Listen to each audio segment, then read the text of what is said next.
dive right in. This has to be as fun as that movie looks. I mean, there must be so many moments behind the scenes that hopefully you'll share with us today. But Raj, let me start off with you. You know, you're known for the unconventional in the roles you choose and the kind of lengths you go to actually create those roles and make them ones to remember, whether it's shaving your head, whether it's a weight change. You've got a whole host of others coming up with Anubhav Sinha, with Dharma. Tell us how you choose these roles and really what drives you, how you really figure out how to really get into character. Good evening, everyone. First of all, very honored to be here today, and again, actually, for the third time. Thank you so much. I think I like challenges as an actor. When I started, my first film was LSD, Love, Sex or Dhoka, which itself was such a big risk.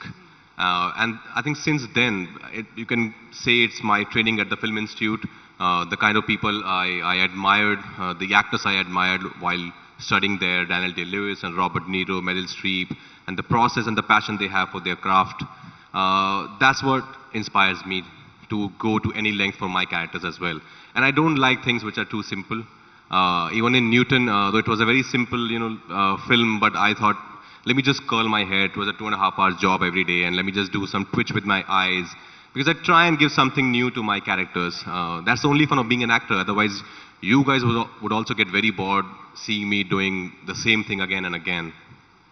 Absolutely, and you've got a whole host to your credit now. White Tiger, Ludo, and now Monica, oh my darling. I'm going to come back to you on some behind-the-scenes moments. But Radhika, let me come to you next. Welcome back to Netflix. Thank you. So what explained the hiatus? We had all those memes in the middle, and then there was a little bit of silence. You also went out and worked for some of the other OTTs. What was that experience like? We are still renewing the contract. Netflix and I. Sorry, jokes apart. First of all, thank you so much for having us, and good evening, everybody.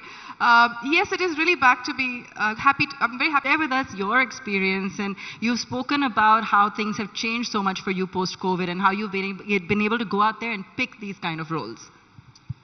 Good evening, everyone. No, absolutely. I think for me personally as an actor, definitely post-COVID things have changed a lot, and I think OTT has a huge part to play in that, whether it's been, say, a Maharani, or actually started with Netflix with Leila, a few years ago before that, and that was just the time when even Radhika was doing so much with Netflix, and I think we were the first women really to be headlining our own shows and to be doing that. And this was a time also when everybody was like, oh, don't do OTT, because, people will assume that you probably don't have a film. And that was the mindset. And today we're in a day and age where actually, it's completely a reversal of the situation, where today the credibility that working with a platform and the love and the reach that you get is immense. And I'm very happy that, it's sort of also empowered me in a way as an actor to also make braver choices. Like today my film releases XXL, which is a theatrical film as well. Which is talking about, body shaming and talking about body positivity and female friendship. Maybe a few years ago, I wouldn't have had the means to, put together a film like that. But today it is releasing, and hopefully, it'll get the love that it deserves. But yes, the idea is to try and constantly push the envelope and try and do subjects that appeal to you and try and create female characters that are real, living, breathing, three-dimensional characters, as opposed to just being cookie cutter. So talking about breaking stereotypes, and Vasant, in terms of genres, this is, or you've always paid tribute to the, the Vijay Anand era, and, you love the dark comedy genre. Does OTT allow you to experiment a lot more? What more would you like to see when it comes to the digital medium and the kind of work that you experiment with? Yeah, everything's, all like major platforms or avenues, they start off with the correct ideology and with the correct ideas in place. It's only when it gets too successful the problems start. But I think as of now, it's in a right space wherein the OTTs plus theatricals, they have seen their rounds of success and failure. So now I think the shoulders back on their head, and we're not really going ahead of ourselves, but backing content and trying to go with a vision and not trying to go with preconceived notions of what works and what doesn't. So I think it's a cyclical nature, everything is. And now I think we are in a nice, comfortable space wherein even in the future you will see films, especially on OTT, backed more with a vision rather than just algorithm of what works. Okay.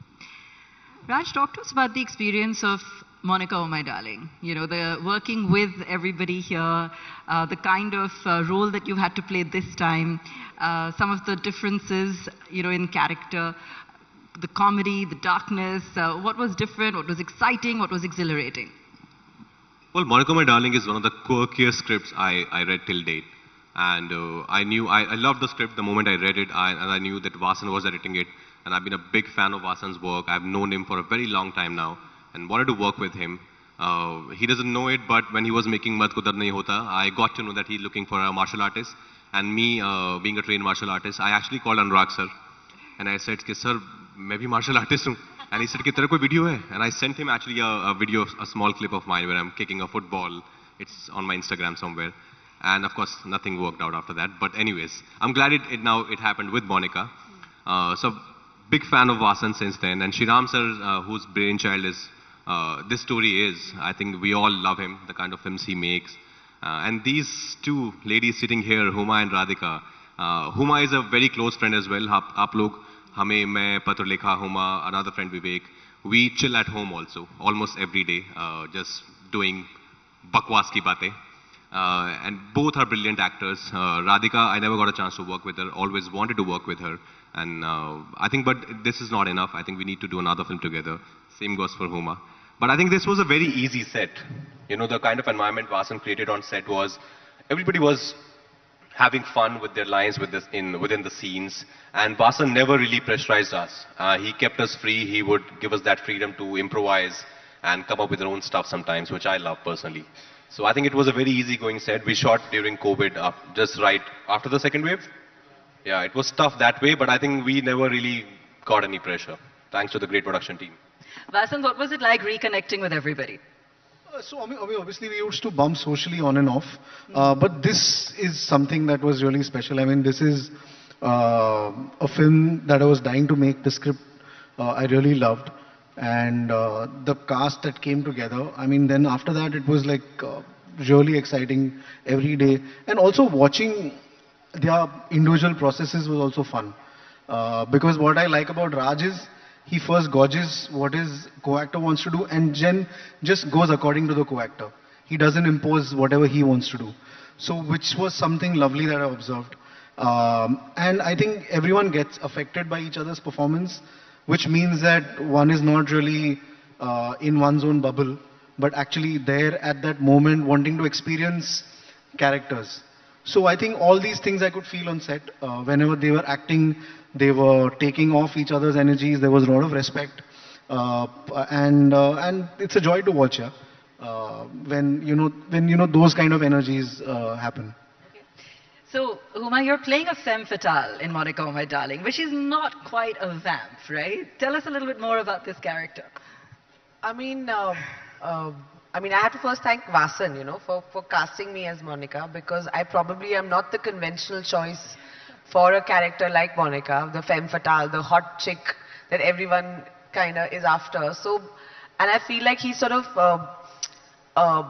so if I get any appreciation for this character or whatever, I think, it's a character I think we've created together, because it's also the maker has to first see it, and then as an actor you also contribute and you create like that character. It's fun. I mean, the only thing that was important for me is that, whenever you see a very ambitious woman or a very hot woman, one comes with a lot of preconceived notions about her morality or who she is and all of that. There's a lot of judgment that comes along with it. So we were just having fun with it. And how do you break that and also see her as a person? I think we managed to do that. Because what you see is not what you get with all the characters actually in the film. And the same is true for Monica as well. I think it's definitely one of my most favorite performances that I had, also such amazing actors to play with. I mean, although Radhika and I, we've done 2 films now, but we've never really had a scene together. So I blame Vasan and I blame Shriram, because we were in Badlapur together and we never had a scene together. Feels like we've worked together, but we haven't actually, technically speaking. No, although Vasan did create a moment which was never there in the script, where it's like his Paro Chandramukhi moment, where we sort of meet but we don't really meet. It was like that. Yeah. And Raj, of course, is a very dear friend and one of the best actors we have, in the country. And like what Vasan said, he just a great actor to just play off. Like there's never like, oh, ye meri line hai, tu aise kar. Like some people come with a lot of like blocks.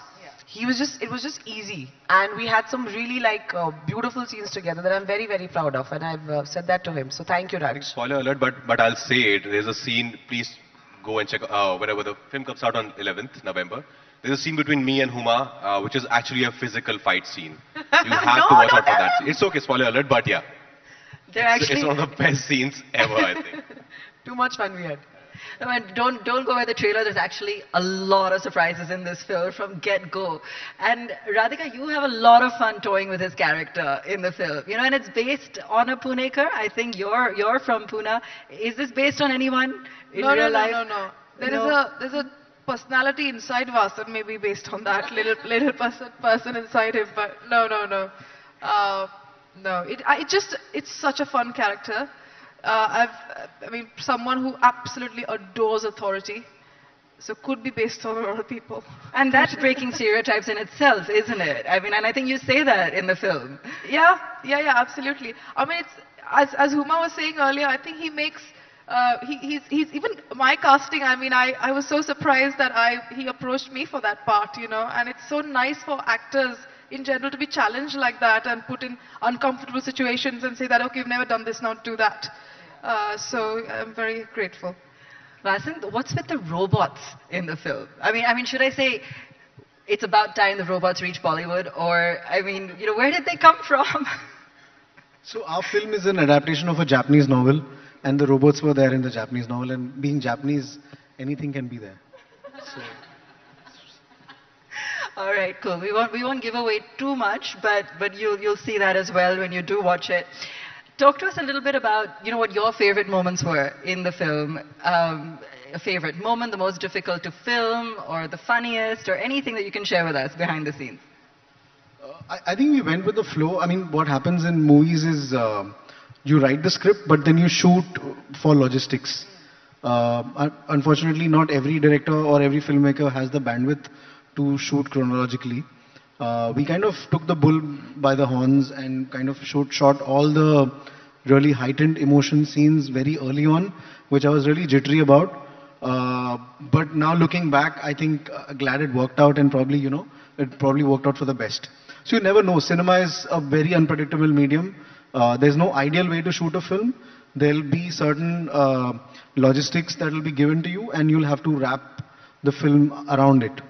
And then you make your choices. So the film happened in that way. So which is why there was no moment to think of funny things and all, because you always had the heart in your mouth. But they really made it easy.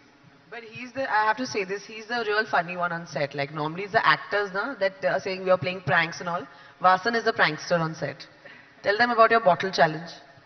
Oh no, that is just stress relief, yeah. So the DOP, that is the director of photography, Swapnil, he's very good at flipping bottles. So when I also took it on, and just felt like, like a good stress reliever. And but yeah, I think Swapnil took it to a whole new level of obsession. All right. Raj, you've got a couple of other roles coming up as well. And since we're talking about breaking stereotypes, I just want to understand how you're further pushing those boundaries. What can we look forward to? I think you've got Bheer with Anubhav Sinha coming up, and Mr. and Mrs. Mahi with Dharma as well. What are you looking forward to? Because you're now you have been at the top of your game for a while. You've been surprising and delighting the audiences with almost every piece of work. What's next? Well, I'm trying to choose films or series which are really close to my heart, and films, that I can be proud of. I don't really sign a film thinking about anything else, that, what will it do at the box office, because nobody really knows that. So at least do the kind of work that you can be proud of. After 10 years, you would look back and people would still talk about those films. Like right now, we were just standing outside and people were still talking about Newton, our team, your team, and Shahid and Omerta, which is great. I want that in my filmography. So the next will be Bheed with Anubhav Sinha, as you said. Another one of the finest filmmakers we have in the country, so socially aware. Then there's Guns and Gulabs with Raj and DK, who are just amazing. Then there's Mr. and Mrs. Mahi with Janvi Kapoor, which is being produced by Dharma Productions. So 3 very different films. But films that I can't wait for you guys to watch. And at a personal level, what were the stereotypes that you had to break when you first started out in the industry? And how is the perspective, or where you're standing from, how have things changed today? Well, I was starting out, I used to go for auditions, and very rarely somebody would audition me for the lead part. They would always audition me for, a friend's part, or maybe a character who's got a 2-3 days work. And, but I think Dibakar saw something, and actually I really had to push for that audition as well, but I'm glad I did, because that became my first film, and things changed after that. But I was aware, when I came to the city, I'm still not the most good-looking guy in the room, or not the tallest guy in the room, not the best build muscles, but I'm the most hard-working guy. I'm the hardest worker in the room. That is something which nobody can take away from me. And my love for my work is enough for me to keep going. I think that is something which has kept me going. A lot of people ask me that now, take it easy. It's fine. People know that you're a good actor now. Think about anything else. I said, no, it's not for people. It's for me. It was always for me. It will always be for me. I can't just take it lightly. I really have to give it all, because I love what I do. And all of us, I think we really love what we do. No, and that comes through. And Huma, you were talking earlier about the kind of response you now see on digital, with the power of OTT. And in fact, Abhishek was echoing that earlier on today as well. Tell us about the kind of response you had for some of these very career-defining roles, whether it's Leila, whether it's what you're doing now, whether it's Double XL. Are you seeing the change? In terms of breaking the mold, in terms of people now adapting to the unconventional and seeing it as the new norm. I think people are always ready for new content. I think, and what OTT has managed to even do further is make it more apparent. See, there's a certain conventional theatrical wisdom that, we don't know who created it, but, oh, this doesn't work, that works. This is the kind of format of storytelling that people want to watch. But that's not necessarily true. Or these are the kind of stories that need to be seen or heard. Or this is what a hero should look like. Or this is what a heroine should look like. And this is not necessarily true. I think if you give people engaging content, they will try, and make time and pay money to watch it. And I feel definitely there's a huge sort of acceptability about that. Whether it's been subjects like Raj has done a film called Badhai Do, which is about homosexuality, which was really widely well received. Or just the kind of response I'm seeing from people in general, even with a Double XL, trailer coming out. We've been just crying and being like, thank you for making this film, because we feel seen, we feel heard, we feel somebody is telling us that just because we look a certain way, we don't deserve to be showcased or spoken about. And I feel like, and I've said this before also, I think it's a film for all people who've been made to feel that they are misfits somehow, and you don't need to necessarily feel that. So definitely I feel that there's a greater degree of acceptability and receptiveness to new themes, because I think people are also bored. And I think post-COVID, what has genuinely happened is that there's been an explosion of just the content people have consumed. We all have seen, global cinema, regional cinema, because we had nothing else to do. And I feel overall, the general content watching IQ, if I can call it that, has kind of, the bar has been raised. So we have to, as the industry, just give better stories to people to watch. And I think they will. Are you getting comparisons to Helen post the release of this song? Comparisons to Helen and the original? For the song, no, not at all. I think paap hai ye paap nahi karna chahiye humko kabhi bhi classics ko touch mat karo. And I think Helen ma'am is too special. So I think we had this conversation also when we were prepping for the song. एक तो ये जो मेरे director हैं, ये और Vijay Ganguly, मुझे एक दिन office बुला के they're showing me like a video of all Helen ma'am and Parveen Babi's like footage cut to the song, saying ऐसा सा कुछ shoot करेंगे. So I have died saying, how do you think I or anybody can match up to what they have done? But I think the song is nice. It's turned out really well, and we had too much fun shooting it. But I don't think you should touch a classic. But what we have done is try to create a original number which still has that retro feel and vibe. So kind of like a throwback and an ode to that era, which all of us really love. I think what Vasan set out to make is this very noir film set in, India. And I feel we managed to succeed in doing that. Radhika, in terms of, having now, worked with some of the other platforms, share with us what you feel are the kind of opportunities one does get with Netflix in the kind of variation of roles, the fact that you're able to perhaps experience a whole host of different, kinds of characters. What has that experience been like for you, especially now that you're doing this after a while? I think what OTT platforms have brought is that there are two things. I think one is that the world has come closer in the sense that you can view content from across the world. So you're compared directly to that. So your standards need to really meet each other's. That's one, I think. And secondly, every project, whether it's a series or film, gets equal opportunity on a platform, OTT platform. In theaters, you don't have equal opportunity. A bigger producer will book more shows and more, and so numbers also matter. Here, you don't have to pay extra ticket to switch to another film or another series. So content started mattering more. And so I think because content mattered, then performances also mattered, writing mattered, everything mattered. And I think that's why, there is more content in general, there's more employment generated. So that's why a lot of people finally have work. And people who are so good and haven't been able to fetch as much work because of the numbers and the mathematics of the business are now getting the opportunities. So let's wait another 4 years and see where we are at.